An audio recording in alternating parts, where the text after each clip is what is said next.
Need something?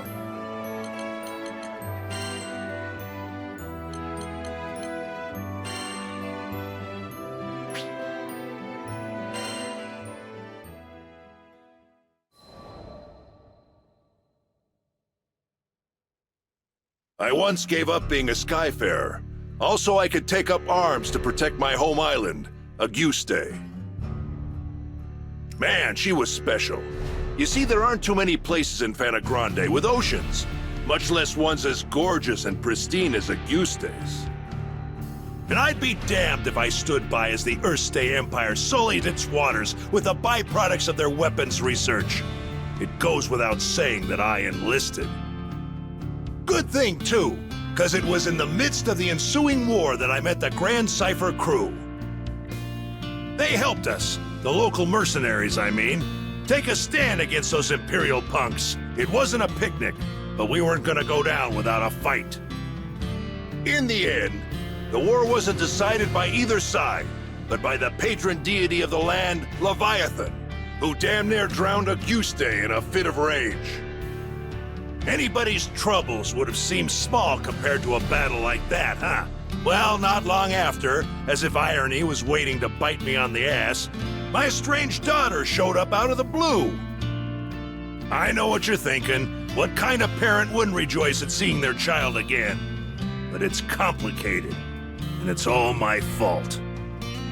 Man, the way Apollonia looked at me, like a wolf staring down her bunny-eared breakfast. I couldn't face her.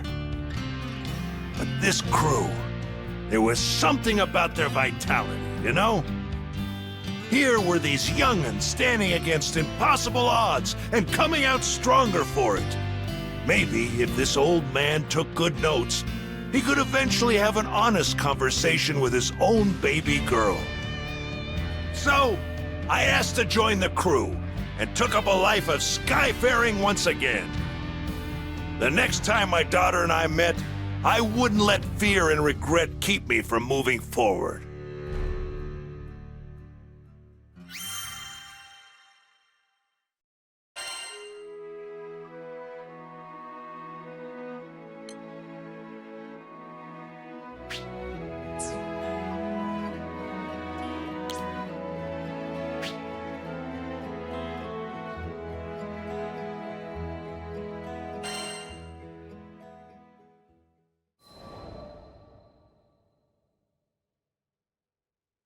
How'd me and my daughter end up estranged?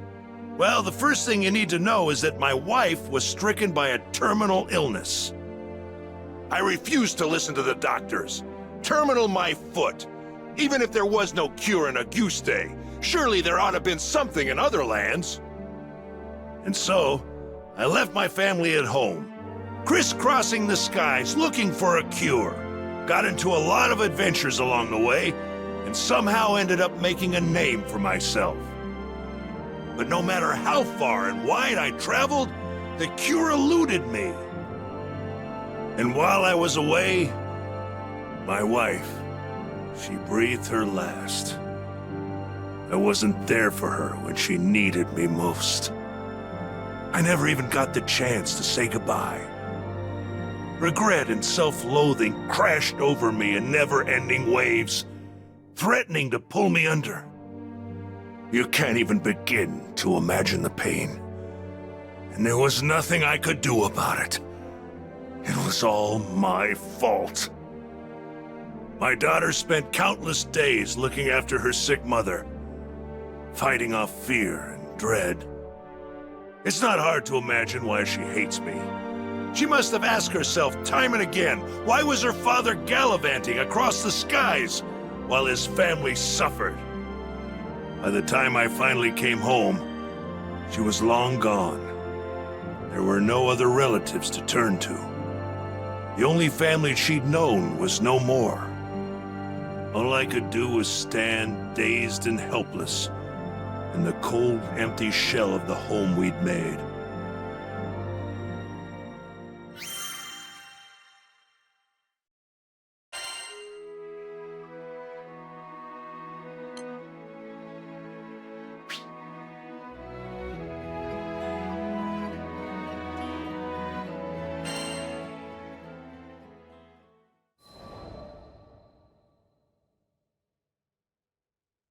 After that, 15 years passed. I met the captain, and through my travels with the crew, reunited with my daughter. This might surprise you, but we didn't have a tearful, touching father-daughter reunion the second time around either. I spent so long telling myself that the next time we met, I'd face up to my past. But when the moment came, I froze. What could I possibly say or do for her as a father, after all this time? Any courage I'd mustered withered in the face of her scorn, and I was left standing there, feeling like an old bastard. Sometime after this heartwarming reunion, I bonded with Leviathan, and through our link, saw glimpses of what lay in my daughter's heart. I thought I had escaped all those painful memories, but here they were. In that world created by the pact with Leviathan, my wife was still alive. I saw how things might have been if I had done things differently. Of course, I knew none of this was real, but I would rather stay in a world of memory than live in a cold, lonely reality without her. But she wasn't having any of that. She said I couldn't sacrifice my future to dwell in the past. She made me promise to fix things between myself and our daughter. Said she'd boot me out of the ocean if I came back without completing my task. Her words finally gave me the push I needed to face my past and start on the path to a brighter future. They gave me the strength to fight for my daughter in her hour of need. And I'd like to think that I finally did something fatherly, if only just the once. Of course, I don't expect our relationship to be mended with one conversation or act of bravery.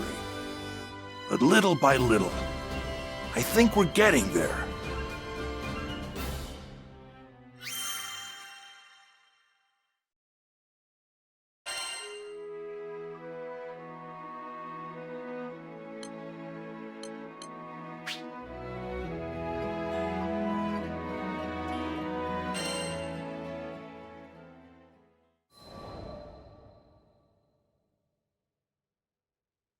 When Tempeal was hit by a devastating storm, refugees flocked to the safe haven of Folka.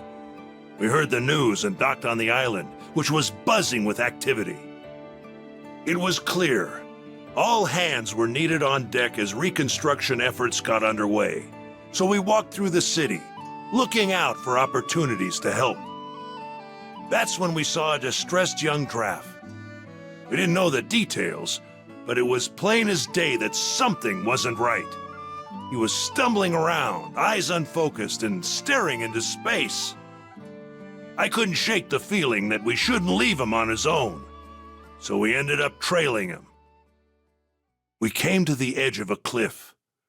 Though the morning sun shone on our faces, a frigid wind blew down our backs. The draft just stood at the edge, staring at something only he could see. Hey, careful there! With the wind whipping around like this, you might lose your footing! The draft whirled around, taken off guard. After a while, he looked away, shrugging. Thanks for your concern. You look like you've got something on your mind. If you want a friendly ear, you've got him here. I guess I do. He smiled, though the expression didn't reach his eyes. The draft introduced himself as Karzada. Back in Tempeal, he was a jeweler's apprentice. My childhood friend was caught up in that storm. I was in love with her. Could never get up the courage to tell her. And now it's too late. Karzada bit down on his lip, as if he was trying to hold back his despair. He went on, telling us that he'd hit a slump in his apprenticeship. Nothing he did could gain his master's approval. His frustration boiled over, and he got into a rip-roaring fight with his friend. Hurt, she fled from the workshop. He didn't go after her. I wish I had, because that's the day the storm came. Karzada's face twisted in agony. He made a mistake, and it ended up costing him someone dear. I could understand all too well.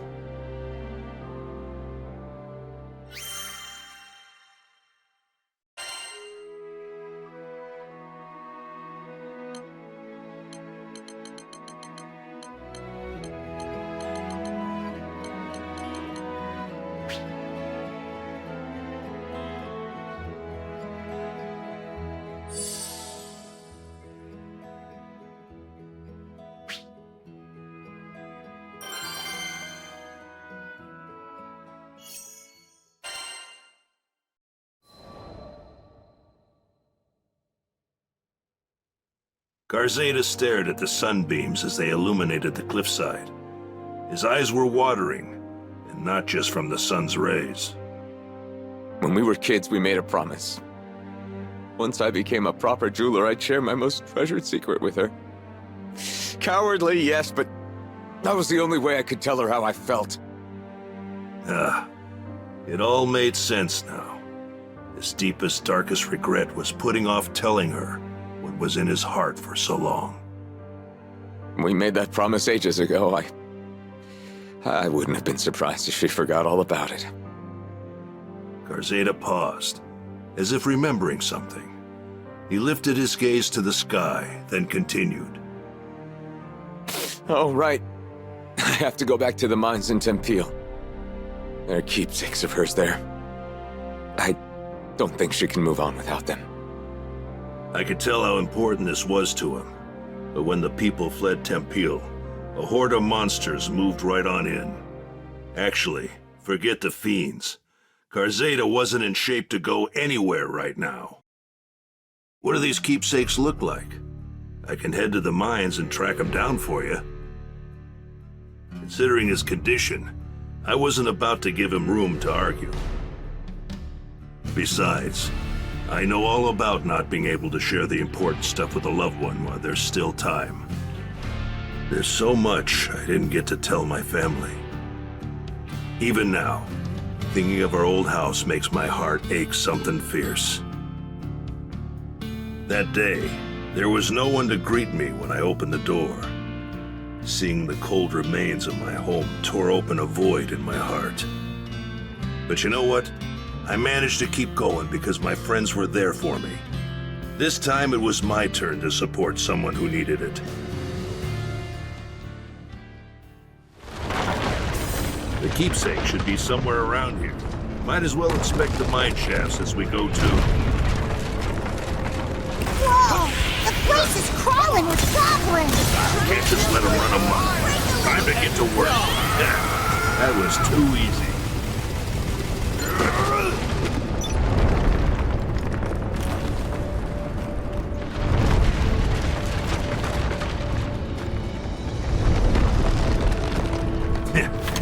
Like they own the place. Sorry, but you're gonna have to move.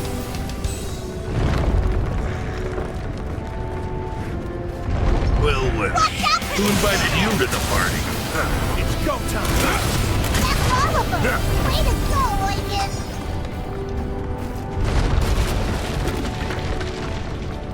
Watch out! That one's got a bow!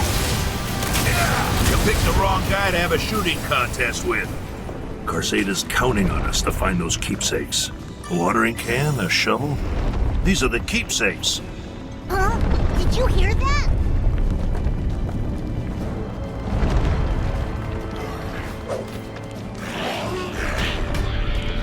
Whoa! More goblins! And look at the size of that one! That motherfucker.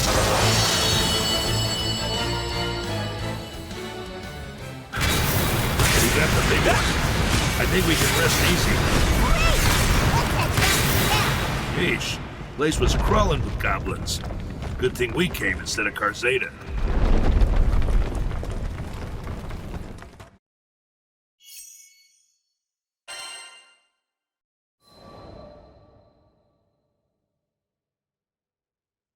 Garzeda said his friend loved flowers.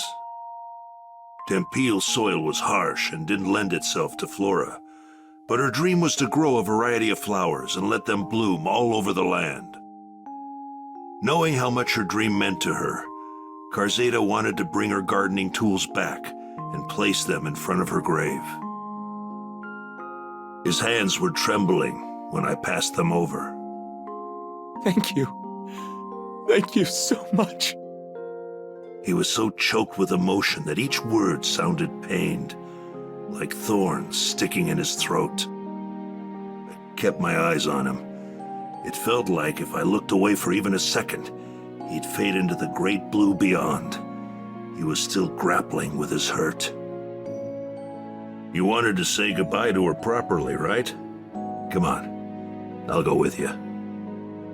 I slapped him on the shoulder, silently willing him to pull himself together. I appreciate that. Thank you.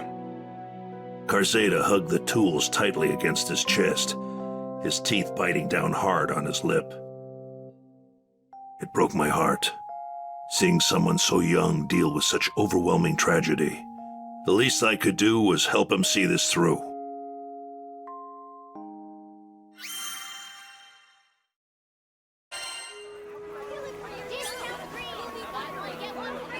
Come on, people, don't miss this. Good day.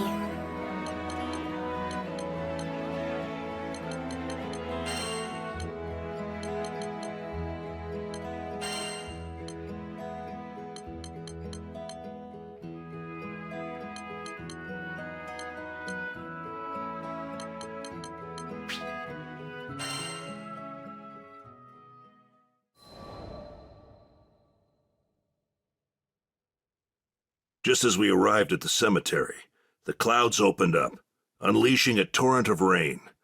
The blue sky was gone, painted over by a steely, unforgiving gray. Looking around, I saw that there were others paying their respects at different plots. Like Karzeda, they probably lost loved ones to the storm.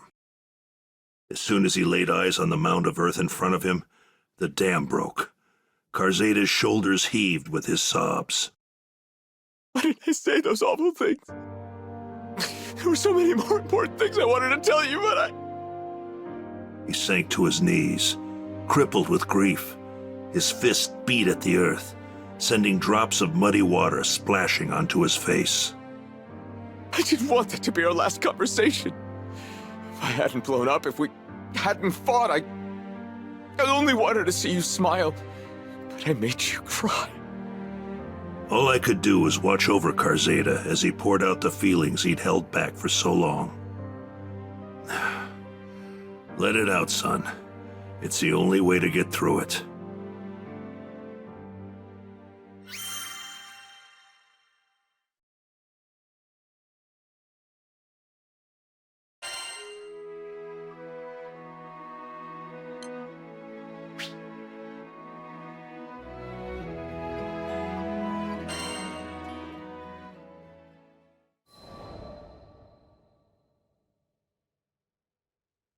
After the visit, we made our way to a tavern. We could hear the rain beating down on the establishment. It was still day, but the sky was dark as night. Karzeda ordered the stiffest drink they had and downed it in one gulp. My friend once showed me a flower and said that each one symbolizes something. At the time, I didn't get it, and I had other things in my mind, so I never bothered looking it up. He shook his head, saying that he'd wished he had treasured those small, everyday moments with her. Each word struck me like a blow, reminding me of my own failures. How am I supposed to live with this regret? It's like the storm outside, pounding on me until I give in and let it sweep me away. I mulled over his question for a while before opening my mouth. I'm not the right person to answer that. Only your friend knows. But how? She's... So I told Karzeda about my wife, and about the agony of losing her. All the things I'd hoped for, things we could do as a family, were no longer possible. The chasm of remorse threatened to swallow me whole. I couldn't imagine things getting better. Not then, not ever. But I was still alive. Unlike my wife, I still had a future. Didn't that obligate me to move forward, to find meaning in being left behind, and try to fulfill what she wanted for me. Didn't that apply to Karzeda? You want me to go with you to find that flower, I mean? Maybe finding it would give him the answers he needed.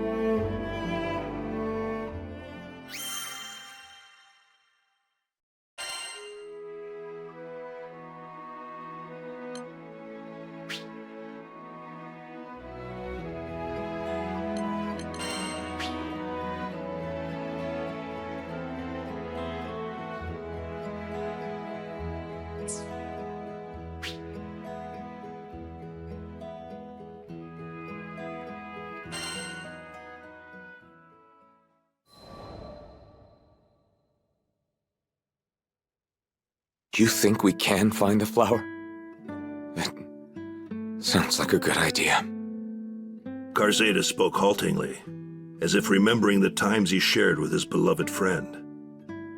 She'd always loved flowers. Tempil was a land forged by its mines, and its climate wasn't suitable for flowers. But that wasn't going to stop her. As if that thread of memory had unspooled another, Karzeda said that his friend mentioned having a secret flower garden. But she hadn't told him the location, so he wasn't sure where to begin looking. Sometimes she'd head out to a forest near Folka. If the garden's anywhere, it's probably somewhere in there. It might be a long shot, but that doesn't mean we shouldn't try. I drained the last of my glass. We stepped out of the tavern. The rain had stopped. The air was humid, but the sun was a welcome sight after the rain. I squinted up at the brilliant blue sky. There, arcing over the forest, was a large rainbow.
We took our first steps into the forest. There's something about the woods after it rains.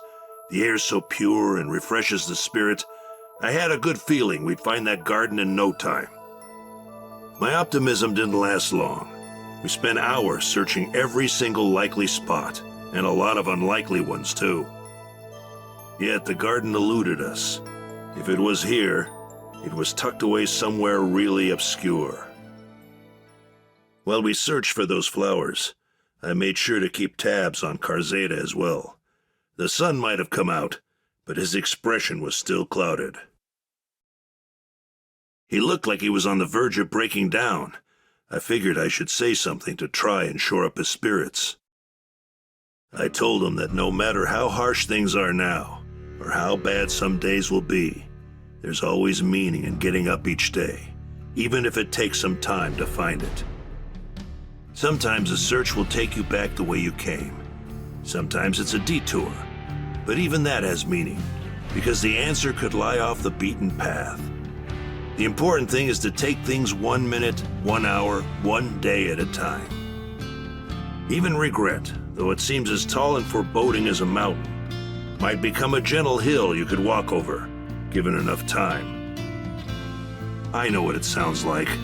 But I wasn't just telling him this to make myself feel better. It's just... sometimes You have to run when the going gets tough, and that's fine. Just as a ship needs a port in a storm, a soul needs a safe harbor. Turning your back on your problems isn't the solution. No one knows that better than me. But we're allowed to make mistakes. That's part of the journey, and what it means to be alive. At some point, we have to settle up with the demons inside of us and learn to live with them.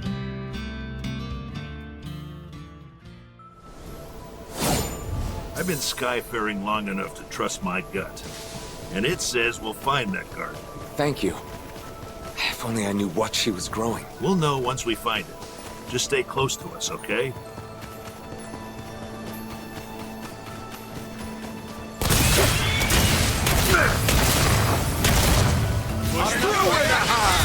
You're mine! Now Let's look then. for that garden. Maybe we can find some clues around here.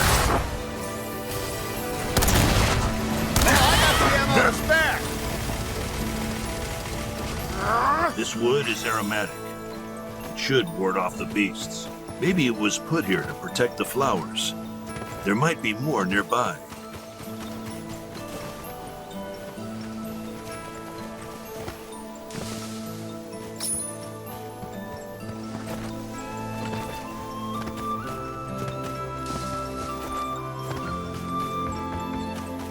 Another scented stick. And more over there. There sure are a lot of sticks lying around. How'd they get like this? Keep your eyes peeled. The garden ought to be nearby.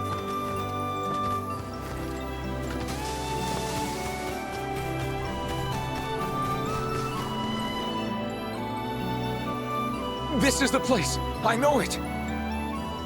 But it's...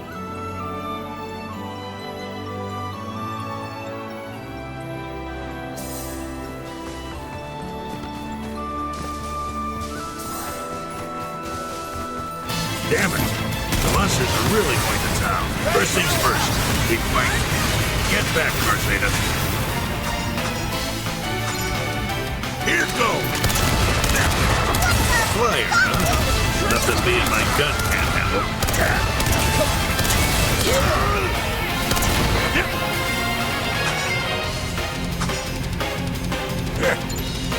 A wyvern too? Give me a break already!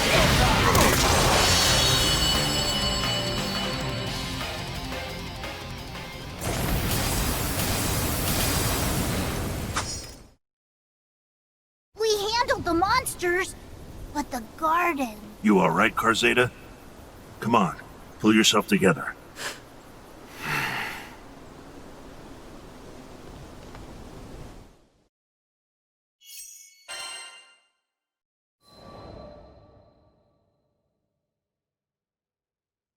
People weren't the only ones who lost their homes to the storm. Monsters that were driven from their former territories flocked to the woods surrounding Folka. We finally found the garden, but the monsters had trampled a good chunk of the flowers, leaving behind only a few pathetically wilted survivors. Garzeda stared at the carnage, dumbstruck. I couldn't blame him. It's not like the monsters had done it on purpose, but they might as well have stampeded over his broken heart. I'm no gardening expert, but even in their sorry state, I could tell that the flowers had been well cared for. Fertilizers, spades, watering cans, and other tools were laid out. Inside one of the equipment boxes, we found a notebook with detailed records of all the flowers she had planted. The notebook had instructions on how much fertilizer was needed to help the flowers take root in the mineral-loaded soil, the best time for planting, the names of the flowers, and what they symbolize. I passed the notebook to Garzeda, who began reading it as if the secret to life was written in its pages. Maybe for him it was. The last page described another flower garden, separate from this one. With the notebook to guide us, we went in search of it. As we walked, I prayed for Garzeda's sake that the other garden was intact.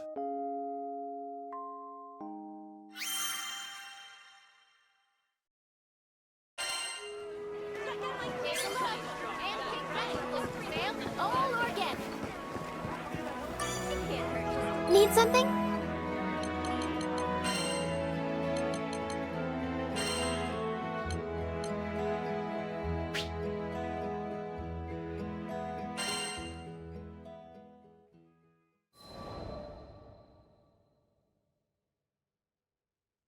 We came to a quiet clearing in the forest, devoid of any beasts. The only other presence besides us was a crisp breeze.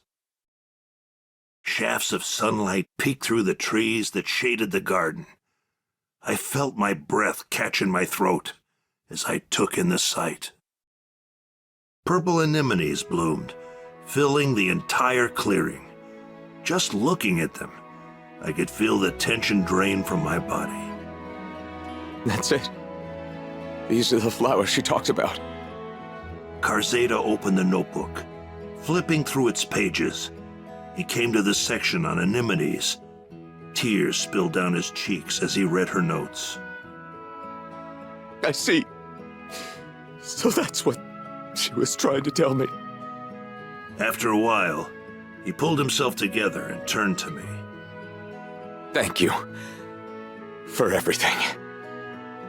I saw it through his tears and heard it trembling on his voice, a fledgling seed of hope.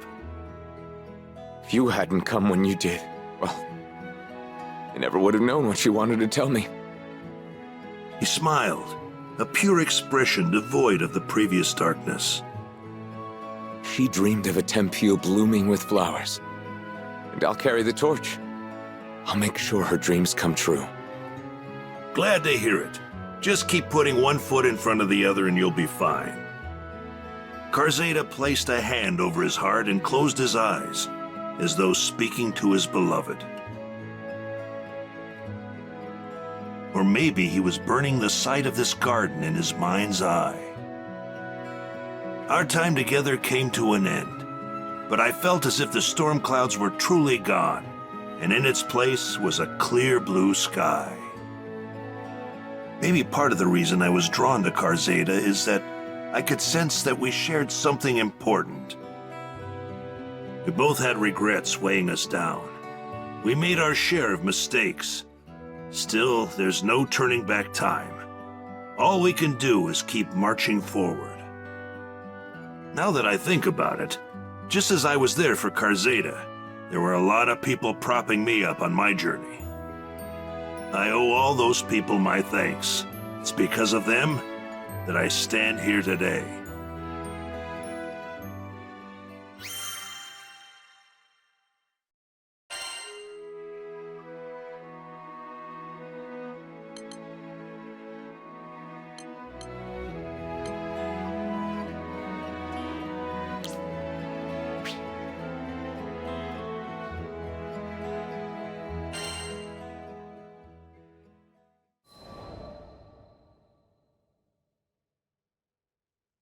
Dear Eugen, I can't thank you enough for everything you've done.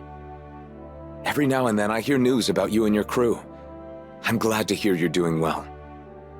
I was finally able to get licensed as a full-fledged jeweler in Folka. I started creating pieces based on those purple anemones we saw. People love them. I can't make them fast enough to keep up with the demand. The proceeds from the sales go to organizations working to restore Tempeel to its former glory. Once we can go back home, I plan to create a large garden, just as she would have wanted. The promise we made as kids can't be fulfilled, but I plan to keep the promise I made to myself. I'll do it to bring her dream to life. P.S. I never did tell you what those purple anemones symbolize. According to her notebook, they mean, I believe in you. I'll wait for you. The next time you're in Folka, look me up. Until then, please take this pressed flower as a token of my gratitude.